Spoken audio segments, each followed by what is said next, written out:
Hi, this is Sandy Winslow with Splash Kitchens and Baths in LaGrange, Georgia.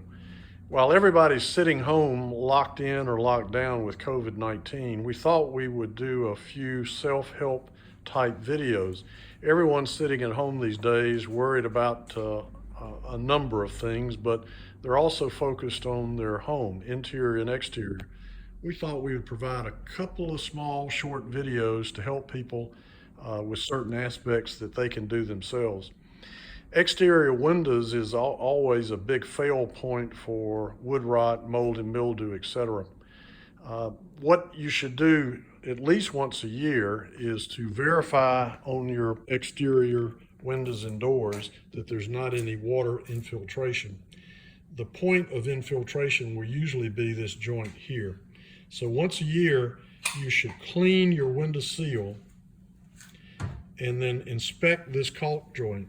If the caulk joint has failed, then you will want to strip it out and apply a new bead of caulk so it'll protect it from water getting behind here and starting wood rot.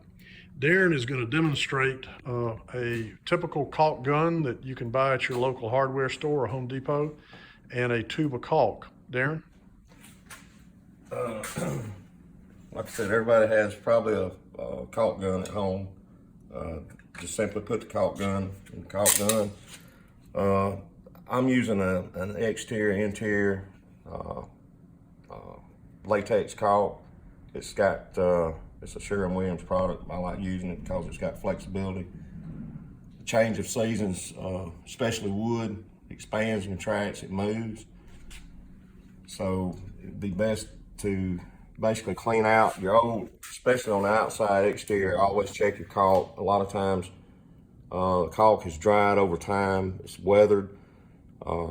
It's best to remove the old caulk and any loose paint that's chipped or anything. Clean it off. You might need to do a little sanding. Once you sand, prime, make sure the primer's dried, and then apply your caulk. And also look at the size of the joint that you'll be caulking.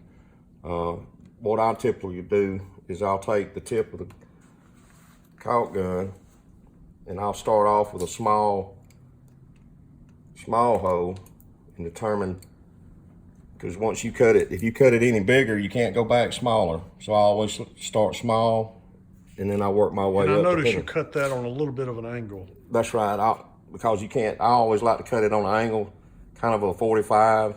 So when you drag the caulk, you get an even, consistent. If you just cut it straight off, in other words, when you start caulking, the caulk will build up and you won't have a good clean line. So what I'm gonna do is, once I've clipped it, I'm gonna try to do just a couple of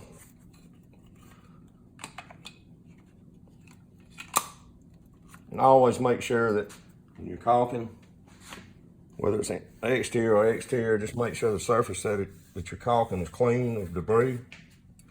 And what I'm gonna do is I'm gonna lay a bead.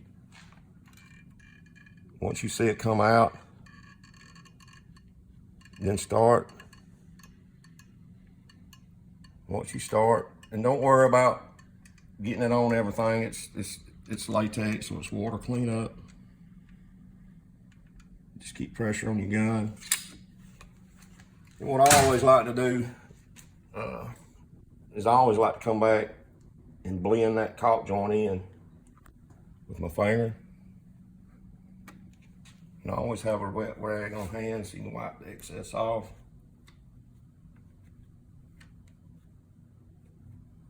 Like I said, no need to panic if you get it on everything, which I normally do. It'll clean up with a damp rag. And then once you get your caulk applied and you say, well, my house is gray, the caulk's white, let the caulk cure before you prime or paint that joint. Because a lot of times people will caulk and they'll come back and paint, and then the paint's mixing in with the caulk and then you lose your seal. So let the caulk dry. Typically, I like to let caulk dry 24 hours, and then I'll come back and do whatever I need, prime and paint. So. Thank you, Darren. This has been a service message from Splash Kitchens and Baths.